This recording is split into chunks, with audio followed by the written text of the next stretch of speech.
ಆತ್ಮೀಯರೇ, ಕರ್ನಾಟಕ ರಾಜ್ಯ ಸರ್ಕಾರಿ ನೌಕರ ಸಂಘದ ವತಿಯಿಂದ ಇವತ್ತು ಹಮ್ಮಿಕೊಂಡಿರ್ತಕ್ಕಂತಹ ಕಾರ್ಯಕ್ರಮ ತಮಗೆಲ್ಲರಿಗೂ ಗೊತ್ತಿರುವ ಹಾಗೆ 28/1/2025 ನಡೆದಿರ್ತಕ್ಕಂಥ ಒಂದು ಘಟನೆ.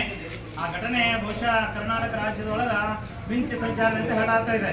ಅದಕ್ಕೆ ನಾವು ವಿರುದ್ಧವಾಗಿ ಮಾಡಲೇಬೇಕು ಸರ್. ಯಾಕಂದ್ರೆ 28/1/2025 ನಮ್ಮ ಸಾಹೇಬರ ಮುಂಜಾನೆ ಎಲ್ಲ ತಮ್ಮ ಕಾರ್ಯಕಲಾಪಗಳನ್ನು ಮುಗಿಸಿಕೊಂಡು ಮಧ್ಯಾಹ್ನ ಅವಧಿಯಲ್ಲಿ ತಮ್ಮ ಚೇಂಬರ್ದಲ್ಲಿ ಸೇರಿದಾಗ ಸರಿಯಾಗಿ 3:13 ನಾವು ರೈತ ಸಂಘದ ಸದಸ್ಯರು ಅಂತ ತಿಳಿದು ಸುಮಾರು 10 ರಿಂದ 12 ಜನ ಮೇಲ್ಪಟ್ಟು ಬಂದು ಆಫೀಸಿಗೆ ಒಳಗಡೆ ನುಗ್ಗಿ ನಮ್ಮ ತಹಸೀಲ್ದಾರ್ ಸಾಹೇಬರು ಬರ್ರಿ ಕುಂಡ್ರಿ ನಿಲ್ರಿ ಅಂತ ಹೇಳಿ ಎಲ್ಲಾರನ್ನು ಕುಳಿಸ್ಕೊಂಡ ನಂತರ ತಮ್ಮದೇ ಆಗಿರ್ತಕ್ಕಂಥ ದರ್ಪದಲ್ಲಿ ಹೇಳ್ತಾ ಇದ್ದಾರೆ ಅವರು ಕಂಕನೋಡಿ ಗ್ರಾಮದವರು ಅಂತ ಅಂತಕ್ಕಂಥದ್ದು ನಾವು FIR ದಲ್ಲಿ ನೋಡಿದಾಗ ಕಂಕನೋಡಿ ಗ್ರಾಮದ ಸುಮಾರು 10 ರಿಂದ 15 ಮೇಲ್ಪಟ್ಟು ಜನ ಏನಪ್ಪಾ ಅಂದ್ರೆ ರೈತ ಸಂಘದವರು ಅಂತ ಹೇಳ್ಕೊಂಡ ಸಾಹೇಬ್ರನ್ನ ಪರಿಚಯ ಮಾಡ್ಕೊಂಡ್ರೆ ಅದರಲ್ಲಿ ಮೊದಲನೇ ಅಭ್ಯರ್ಥಿ ಶಂಕರ್ ಅಂತ ಹೇಳಿ ಎಲ್ಲ ಪರಿಚಯ ಮಾಡ್ಕೊತಾ ಇದ್ದಾರೆ ಸರ್. ಬಂಧುಗಳೇ, ಪರಿಚಯ ಮಾಡ್ಕೊಂಡಾಗ ನಮ್ಮ ಸಾಹೇಬ್ರ ವಿನಯದಿಂದ ಹೇಳ್ತಾ ಇದ್ದಾರೆ, ನಿಮ್ದು ಏನ್ ಕೆಲಸ ಅದ ಆ ಕೆಲಸನ ಹೇಳಿ, ಆ ಕೆಲಸನ ನಾವು ಮಾಡ್ತೀವಿ ಅಂತಕ್ಕಂಥ ವಿನಯದಿಂದ ಹೇಳಿದ್ರು ಕೂಡ 298 ಸರ್ವೆ ನಂಬರ್ದಲ್ಲಿ ಹಿಸಾಬ್ ಬಿದ್ದಿದ್ದಾವೆ 1 2 3 4 5 ಅಂತ ಹೇಳಿ ಆ 5 ಸರ್ವೆ ನಂಬರ್ಗಳನ್ನು ನೀವು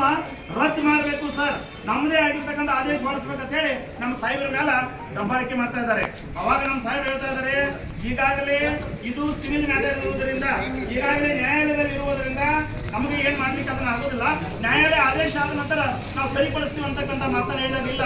ಅದು ಸ್ಟೇಲ್ ಕೊಡ್ತಕ್ಕಂಥ ಅಧಿಕಾರ ನಿಮ್ಗದ, ಕೇಳ್ತಕ್ಕಂಥ ಅಧಿಕಾರ ನಿಮ್ಗೆ ಇದೆ ಅಂತಕ್ಕಂಥದ್ದಲ್ಲಿ ವಾಗ್ವಾದ ನಡೀತದ ನಮ್ಮ ಸಾಹೇಬ್ ಹೇಳ್ತಾ ಇದ್ದಾರೆ.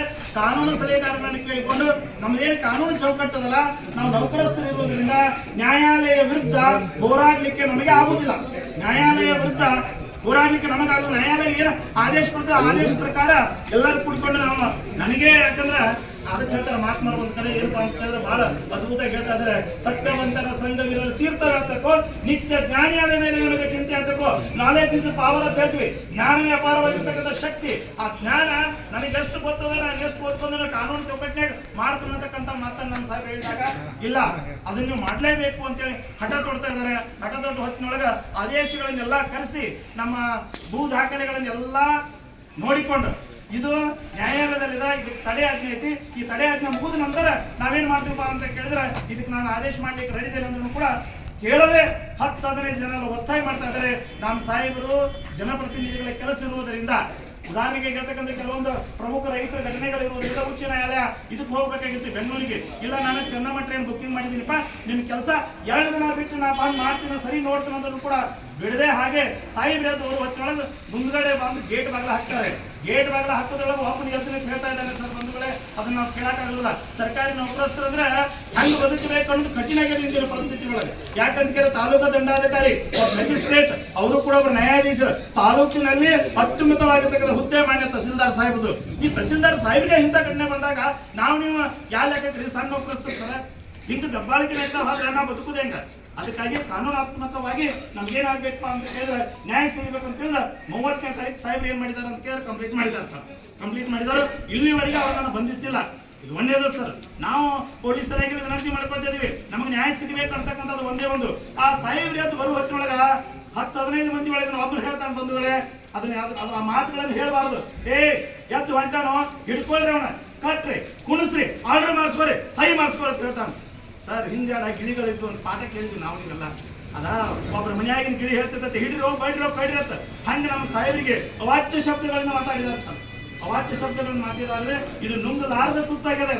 ಯಾಕಂದ್ರೆ ಇದು ನ್ಯಾಯ ಸಿಗಬೇಕು. ನ್ಯಾಯ ಸಿಗುವವರೆಗೆ ಕರ್ನಾಟಕ ರಾಜ್ಯ ಸರ್ಕಾರಿ ನೌಕರ ಸಂಘದ ಅಧ್ಯಕ್ಷ ಉಮೇಶ್ ಪೋಳ್ ಅವರ ನೇತೃತ್ವದಲ್ಲಿ ನಮ್ಮ ಹೋರಾಟ ಯಾವತ್ತು ನೆರವೇರ್ತಾ ಇದೆ ಸರ್. ಎಲ್ಲ ನಾವು ಸರ್ಕಾರಿ ನೌಕರ ಸಂಘಕ್ಕೆಲ್ಲ ಸೇರಿದ್ವಿ. ವಿಶ್ವನಾಥ್ ಸರ್ ಬಂದಿದ್ದಾರೆ, ನಾವು ಬಂದಿದ್ವಿ, ಎಲ್ಲರೂ ಇದೀವಿ. 30 ಜನ ಸರ್ಕಾರಿ ನೌಕರ ಸಂಘದೊಂದಿಗೆ ಸಾವಿರಾರು ಮಂದಿ ನೌಕರಸ್ಥರಿದ್ದಾರೆ. ರಾಜ್ಯದ ಎಲ್ಲಾ ಸರ್ಕಾರಿ ನೌಕರ ಸಂಘದ ಷಡಕ್ಷರಿ ಸಾಹೇಬ್ರ ತಕ್ಕ ನಮ್ಮ ಮನವಿ ಅದ, SP ಅವರಿಗೆ ಮನವಿ ಅದ, DC ಅವರಿಗೆ ಮನವಿ ಅದ. ಇದಕ್ಕೆ ನ್ಯಾಯಕ್ಕೆ ಏನ್ ಸಿಗಬೇಕು ಅಂದ್ರೆ ನಮಗೆ ಸಮ್ಮತವಾಗಿರ್ತಕ್ಕಂಥ ನ್ಯಾಯ ಸಿಗಬೇಕು ಅಂತಕ್ಕಂಥ ಹೋರಾಟದಿಂದ ನಾವು ಮನವಿ ಕೊಡ್ತೀವಿ. ಎಲ್ಲ ನಾವು ನೌಕರಸ್ಥರ ಯಾವುದೇ ಗಲಾಟೆ ದಾಂಧಲೆ ಮಾಡದೆ ಶಾಂತಿಯುತವಾಗಿ ನಾವು ಹೋರಾಟ ಮಾಡ್ತಾ ಇದ್ವಿ. ಆ ಹೋರಾಟಕ್ಕೆ ತಾಲೂಕಿನ ಎಲ್ಲಾ ನೌಕರಸ್ಥರು, ಜಿಲ್ಲೆಯ ಎಲ್ಲಾ ನೌಕರಸ್ಥರು ನಮಗೆ ಸರಿಯಾಗಿರ್ತಕ್ಕಂಥ ಸ್ಪಂದನೆಯನ್ನು ನೀಡಿದ್ದಾರೆ. ಸ್ಪಂದನೆ ಪ್ರಕಾರ ನಾವು ಮಾಡ್ತಾ ಇದೀವಿ. ಇಲ್ಲಿದನ್ನು ಮುಗಿಸ್ಕೊಂಡು ಹೇಳಿ ಹೋಗ್ತಾ ಇದ್ದೀವಿ. ನಾವು ಜೆಂಡಾ ಕಟ್ಟಿ ಹತ್ತಿರ ಹೋಗಿ ಮಾನವ ಸರಪಳಿ ಮಾಡಿ ನಮಗೆ ಬೇಕೇ ಬೇಕು, ನ್ಯಾಯ ಬೇಕು ಅಂತ ಘೋಷಣೆ ಕೂಗಿ